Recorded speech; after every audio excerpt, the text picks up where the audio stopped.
ಬನ್ನಿ ವೀಕ್ಷಕರೇ, ಮುಂದಿನ ರಾಶಿ ಮೀನರಾಶಿ. ಮೀನರಾಶಿಯ ಒಂದು ಜುಲೈ ತಿಂಗಳ ಮಾಸ ಭವಿಷ್ಯ ಹೇಗಿದೆ ಅಂತ ತಿಳ್ಕೊಳ್ಳೋಣ. ಮೇಡಮ್, ಕೊನೆಯ ರಾಶಿ ಮೀನರಾಶಿ. ಮೀನರಾಶಿಯ ಒಂದು ಜುಲೈ ತಿಂಗಳ ಮಾಸ ಭವಿಷ್ಯ ಹೇಗಿದೆ ಅಂತ ತಿಳಿಸ್ಕೊಡಿ. ಖಂಡಿತ. ರಿಲ್ಯಾಕ್ಸ್ ಟುಡೇ ವೀಕ್ಷಕರಿಗೆ ನನ್ನ ನಮಸ್ಕಾರಗಳು. ಬನ್ನಿ, ಜುಲೈ ತಿಂಗಳಲ್ಲಿ ಮೀನರಾಶಿಯವರ ಮಾಸ ಭವಿಷ್ಯ ಹೇಗಿದೆ ಅಂತ ನೋಡ್ತಾ ಹೋಗೋಣ. ನೋಡಿ, ಮೀನರಾಶಿಯವರಿಗೆ ಆಲ್ರೆಡಿ ರೇವತಿ ನಕ್ಷತ್ರದ ಮೇಲೆ ಒಂದು ಶನಿಯ ಸಂಚಾರ 7.5 ಶುರು ಆಗಿದೆ. ಯಾಕಂದ್ರೆ ರೇವತಿ ನಕ್ಷತ್ರ ಮೀನರಾಶಿಯಲ್ಲಿದ್ದಾರೆ, ಅವ್ರಿಗೆಲ್ಲ ಸಿಕ್ಕಾಪಟ್ಟ ಕಷ್ಟಗಳನ್ನು ನೋಡಿದ್ದಾರೆ. 7.5 ಅಂದ್ರೆ ಸುಮ್ನೆ ಏನದ ಅಲ್ಲ, ಮನುಷ್ಯ ಎದುರೋದೇ 7.5ಗೆ. ಶನೇಶ್ವರ ಬಂದ ಅಂದ್ರೆ ಎದ್ರುಕೊಂಡು ಓಡ್ತಾನೆ, ದೇವತೆಗಳು ಎದುರ್ತಾರೆ ಅಂದ್ಮೇಲೆ ಸೊ ಮನುಷ್ಯ ಎದ್ರಲ್ವಾ, ಖಂಡಿತ ಎದುರ್ಲೇಬೇಕು. ಯಾಕೆಂದ್ರೆ ಪಾಠವನ್ನ ಕಲ್ಸ್ಕೊಟ್ಟು ಹೋಗಕ್ಕೆ ಬರೋದು ಶನೇಶ್ವರ, ನಮ್ಮನ್ನ ಕ್ಲೆನ್ಸ್ ಮಾಡಕ್ಕೆ ಶನೇಶ್ವರ ಬರ್ತಾನೆ ಅಂದಾಗ ನಾವು ಅದ್ರ ತಕ್ಕಂತೆ ಜೀವನವನ್ನ ಮಾಡ್ಬೇಕಾಗತ್ತೆ.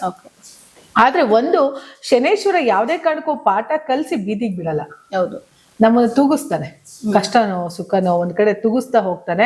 ಯಾಕೆಂದ್ರೆ ತಾಯಿ ಹೇಗೆ ಅವಳು ತುಂಬಾ ಸ್ಟ್ರಿಕ್ಟ್ ಆಗಿ ಮಕ್ಳನ್ನ ಬೆಳೆಸಿದ್ರು ಕೂಡ ನನ್ ಮಕ್ಳು ಎಲ್ಲಿ ಚೆನ್ನಾಗ್ ಬೆಳಿಲಿ ಅನ್ನೋ ಆಸೆ ಎಲ್ಲಾ ತಾಯಿದ್ರು ಇದ್ದೇ ಇರುತ್ತೆ. ಆತರ ಪೋಷಣೆ ಮಾಡ್ತಾಳಲ್ಲ, ಅವಳು ಕಷ್ಟನೂ ಕೊಡ್ತಾಳೆ, ಡೆಡಿಕೇಟ್ ಮಾಡಿಸ್ತಾ ಇರ್ತಾಳೆ. ಹಂಗಂತ ತಾಯಿನ ಕೆಟ್ಟದಂತ ನಾವು ಬೈಕೊಳಕ್ ಆಗಲ್ಲ. ಯಾಕೆಂದ್ರೆ ಅವಳು ನಮ್ಮನ್ನು ಒಳ್ಳೇದಕ್ಕೋಸ್ಕರ ಶಿಕ್ಷಕಿಯಾಗಿ ಪಾಠ ಕಲಿಸ್ತಾಳೆ ಅಂತ ನನ್ನ ಗುರು ಇದ್ದಂಗೆ ತಾಯಿ.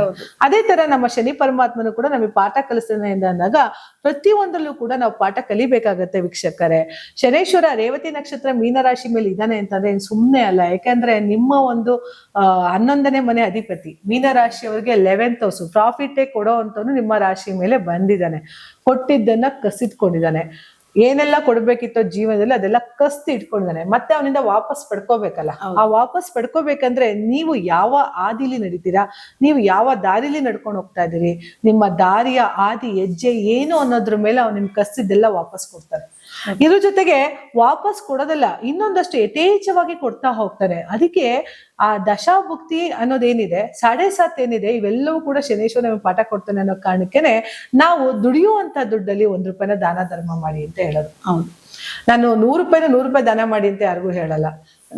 100 ರೂಪಾಯಿ ಅಟ್ಲೀಸ್ಟ್ 10 ರೂಪಾಯಿ ತೆಗ್ದಿಡ್ಬೋದಾ, ಬೇಡ 5 ರೂಪಾಯಿ ತೆಗ್ದಿಡ್ಬೋದಾ, ನಮ್ ಕೈಯಲ್ಲಾಗಿದ್ ಮಾಡ. ನೋಡಿ, ಎಷ್ಟೋ ಜನ ಇವತ್ತು ಹೂವು ಕಟ್ತಿರ್ತಾರೆ ಮಾರ್ಕೆಟ್ಗಳಲ್ಲಿ, ವಯಸ್ಸಾಗಿರುತ್ತೆ, ಅವ್ರು ಕಟ್ಟೋದಿಲ್ಲ ಏನಕ್ಕೆ ಅಂತಾರೆ, ಅರಮನೆ ಕಟ್ಟಕ್ಕಲ್ಲ, ಮಾತ್ರೆ ಕಟ್ತಾ ಇರ್ತಾರೆ, ಔಷಧಿ ತಗೊಳಕೋ ಮತ್ತೊಂದು. ಮತ್ತೆ ಆ ಬೀದಿಲಿ ಮಕ್ಕಳುಗಳು ಪೆನ್ನು ಪೇಪರ್ ಅಂತ ಏನೋ ಮಾರ್ಕೊಳ್ತಾ ಇರ್ತಾರೆ ಹೊಟ್ಟೆ ಪಾಡಿಗೆ. ಅದು ಟಾಯ್ಲೆಟ್ ಕ್ಲೀನ್ ಮಾಡ್ತಿರ್ತಾರೆ. ನಾವು ಕೆಲವು ಕಡೆ ಹೋಗ್ತೀವಲ್ಲ, ಸೊ ಟಾಯ್ಲೆಟ್ ಕ್ಲೀನ್ ಮಾಡ್ತಾರೆ ಅಂತ ಅಂದ್ರೆ ನಮ್ಮ ದೇಹದ ಮಲಿನವನ್ನ ಹೊರಗಡೆ ಹಾಕ್ತಿದೀವಿ, ಅದನ್ನ ಕ್ಲೀನ್ ಮಾಡ್ತಾ ಇದ್ರೆ ನಾವು ಅದ್ರಲ್ಲಿ ಸಹಾಯ ಮಾಡೋದ್ರಲ್ಲಿ ತಪ್ಪೇನಿದೆ. ನಮ್ ಕೈಯಲ್ಲಾಗಿದ್ದನ್ನ ನೀವು ದೇವಸ್ಥಾನಕ್ಕೆ ಹೋಗಿ ನಿಮ್ಮ ಸ್ವಾರ್ಥಕ್ಕೋಸ್ಕರ ಅಭಿಷೇಕಗಳನ್ನ ಮಾಡಿಸೋದು, ಪೂಜೆ ಮಾಡಿಸೋದು, ನನ್ ಚೆನ್ನಾಗಿರ್ಲಿ ತಂದೆ ನಿನಗೊಂದ್ 45,000 35,000 ಕೊಟ್ಟು ಪೂಜೆ ಮಾಡಿಸ್ತೀನಿ ಅಂತ ಹೇಳ್ತಾರೆ. ಯಾರ ಸ್ವಾರ್ಥಕ್ಕೆ?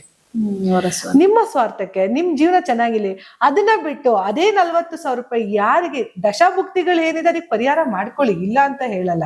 ಬಟ್ ನಾನು ಏನ್ ಹೇಳೋದು, 1 ಲೀಟರ್ ಹಾಲನ್ನ ದೇವ್ರಿಗೆ ತಗೊಂಡೋಗಿ ಕೊಡೋರು ತುಂಬಾ ಜನ ಇರ್ತಾರೆ. ಅದೇ 1 ಲೀಟರ್ ಹಾಲಿಗೋಸ್ಕರ ಬಡ ಮಕ್ಳುಗಳು ಕಷ್ಟ ಪಡ್ತಿರ್ತಾರೆ. ಹಾಲೇ ನೋಡಿರಲ್ಲ ಅವರು.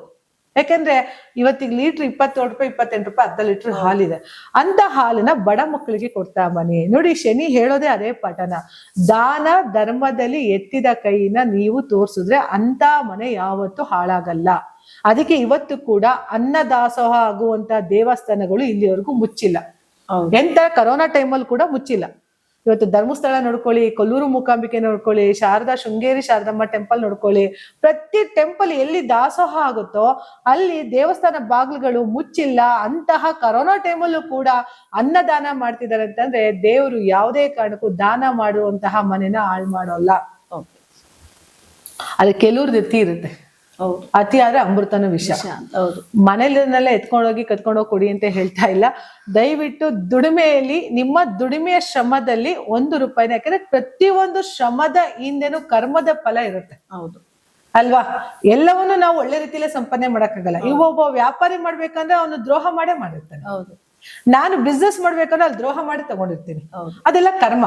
ಆ ಕರ್ಮವನ್ನ ಕ್ಲೆನ್ಸ್ ಮಾಡ್ಕೋಬೇಕು ಅಂತ ಅಂದ್ರೆ ನೀವು ದಾನ ಧರ್ಮವನ್ನ ಮಾಡೋದ್ರಿಂದ ಈ ಮಾಡುವಂತಹ ಕೆಲಸ ಕಾರ್ಯಗಳಲ್ಲಿ ನೀವು ಏಳಿಗೆಯನ್ನ ನೋಡ್ತಾ ಹೋಗ್ಬೋದು. ಹಾಗಾಗಿ ಮೀನರಾಶಿಯವರಿಗೆ ಆಲ್ರೆಡಿ ಗುರು ಪಂಚಮ ಸ್ಥಾನಕ್ಕೆ ಬಂದಿದ್ದಾನೆ. ಜೂನ್ 2ನೇ ತಾರೀಕಿನ ನಂತರ ಪೂರ್ವ ಪುಣ್ಯ ಸ್ಥಾನದಲ್ಲಿ ಗುರು ಉಚ್ಚ ಸ್ಥಿತಿಯಲ್ಲಿ ಕುಳಿತುಕೊಂಡಿರೋದ್ರಿಂದ ಈಗ ನೀವು ಅನ್ಕೊಂಡಂತಹ ಎಲ್ಲ ಕೆಲಸ ಕಾರ್ಯಗಳಲ್ಲಿ ಯಶಸ್ಸನ್ನ ನೋಡ್ತೀರಾ. ಈ ಹಿಂದೆ ಇದ್ದಂತಹ ಕಷ್ಟ ಕಾರ್ಪಣ್ಯಗಳೆಲ್ಲ ತೊಡೆದೋಗುತ್ತೆ. ಯಾರು ನಿಮ್ಮನ್ನ ಕಾಲು ಎಳೆದಿದ್ದಾರೋ ಆ ಕಾಲು ಎಳೆದಂತಹ ವ್ಯಕ್ತಿಗಳೇ ನಿಮ್ಮನ್ನ ಕಾಲು ಹಿಡಿಯುವಂತಹ ಒಂದು ಅವಕಾಶ ಸಿಗ್ತಾ ಇದೆ. ಹಿಗ್ಗದೆ ಕುಗ್ಗದೆ ನಡೆದಿದ್ದೀರ ಇಲ್ಲಿವರೆಗೂ. ಯಾಕಂದ್ರೆ ಎಷ್ಟೇ ಕಷ್ಟಗಳು ಬಂದ್ರೂ ಕೂಡ ಮೀನರಾಶಿಯವರು ಕುಗ್ಗದೆ ನಡೆದರೆ. ಯಾಕಂದ್ರೆ 2ನೇ ಮನೆ ಕುಜ, ದ್ವಿತೀಯ ಸ್ಥಾನಾಧಿಪತಿ ನಿಮಗೆ ಕುಜ ಆಗಿರೋದ್ರಿಂದ ಆ ಧೈರ್ಯ, ಆ ಗಾಂಭೀರ್ಯ ಬರೋದಕ್ಕೆ ಸಾಧ್ಯ. ಲೈಫ್ ಅಲ್ಲಿ ಸಕ್ಸಸ್ ಅನ್ನ ಖಂಡಿತ ಮೀನರಾಶಿಯವರು ನೋಡ್ತಾರೆ. ಯಾಕಂದ್ರೆ ಮೀನರಾಶಿಯವ್ರಿಗೂ ನಾವು 4 ಕೋನ ಅಂತ ಏನ್ ಕರಿತೀವೋ ನೋಡಿ, ಮೀನರಾಶಿಯವ್ರಿಗೂ 4ನೇ ಮನೆ ಬುಧ ಬರ್ತಾನೆ, 7ನೇ ಮನೆಗೂ ಬುಧ ಬರ್ತಾನೆ, 10ನೇ ಮನೆಗೂ ಗುರು ಬರ್ತಾನೆ, ಅವರ ಒಂದು ರಾಶಿಗೆ ಗುರು ಆಗ್ತಾನೆ. ನೋಡಿ 4 ಕೋನಗಳಲ್ಲೂ ಕೂಡ ಶುಭ ಗ್ರಹ ಅಂತೀವಿ. ಹೇಗೆ ನಾನು ಧನುಸು ರಾಶಿ ಹೇಳಿದ್ನೋ ಅದೇ ರೀತಿ ಮೀನರಾಶಿಯವ್ರಿಗೂ ಕೂಡ 4 ಕೋನಗಳಲ್ಲಿ ಸಿಗೋದ್ರಿಂದ ಈ ರೀತಿ 4 ಕೋನ ಸಿಗೋದು 4 ರಾಶಿಗಳಿಗೆ. ಒಂದು ಮೀನ, ಒಂದು ಮಿಥುನ, ಇನ್ನೊಂದು ಕನ್ಯಾ, ಈ ತರ ಧನಸ್ಸು. ಈ 4 ಕೋನಗಳಲ್ಲಿ ಸಿಗುವಂತ ರಾಶಿಗಳು ಶುಭ ಫಲಗಳನ್ನೇ ಕೊಡೋದ್ರಿಂದ ಈ ಒಂದು ಇದ್ದಂತಹ ಎಲ್ಲ ಕಷ್ಟ ಕಾರ್ಪಣ್ಯಗಳು ಕ್ಲಿಯರ್ ಆಗಿ ಸಾಕಷ್ಟು ಸಕ್ಸಸ್ ಅನ್ನ ರೇವತಿ ನಕ್ಷತ್ರದವರು ನೋಡ್ತಾರೆ, ಮೀನರಾಶಿಯವ್ರು ನೋಡ್ತಾರೆ. ಯಾರು ಉತ್ತರಾಭಾದ್ರ ನಕ್ಷತ್ರ ಮೀನರಾಶಿ ಆಗಿರ್ತಾರೋ, ಮೀನರಾಶಿ ಯಾವುದೇ ವ್ಯಕ್ತಿಗಳಿರಲಿ ಇಲ್ಲಿಯವರು ಕಷ್ಟನೇ ನೋಡಿದ್ದು ಸುಖವನ್ನ ನೋಡುವಂತಹ ಸಮಯ ಬಂದಿರೋದ್ರಿಂದ ನಿಮ್ಮ ಅವಕಾಶವನ್ನ ಸದುಪಯೋಗ ಮಾಡಿಸ್ಕೊಳ್ಳಿ. ಗುರು ನಿಮಗೆ ಸಕಲ ಅಷ್ಟೈಶ್ವರ್ಯ ಕೊಟ್ಟು ಕಾಪಾಡ್ಲಿ ಅಂತ ಹೇಳ್ತಾ ನನ್ನ ಮಾತನ್ನ ಮುಗಿಸ್ತಾ ಇದ್ದೀನಿ. ಧನ್ಯವಾದಗಳು. ನೋಡಿದ್ರಲ್ಲ ವೀಕ್ಷಕರೇ, ಈ ಒಂದು ದ್ವಾದಶ ರಾಶಿಯ ಜುಲೈ ತಿಂಗಳ ಮಾಸ ಭವಿಷ್ಯ ಹೇಗಿತ್ತು ಅಂತ. ಮೇಡಮ್, ಇಷ್ಟೊತ್ತು ನಿಮ್ಮ ಅಮೂಲ್ಯವಾದ ಸಮಯವನ್ನು ಕೊಟ್ಟಿದ್ದಕ್ಕೆ ಧನ್ಯವಾದ. ನಮಸ್ಕಾರ.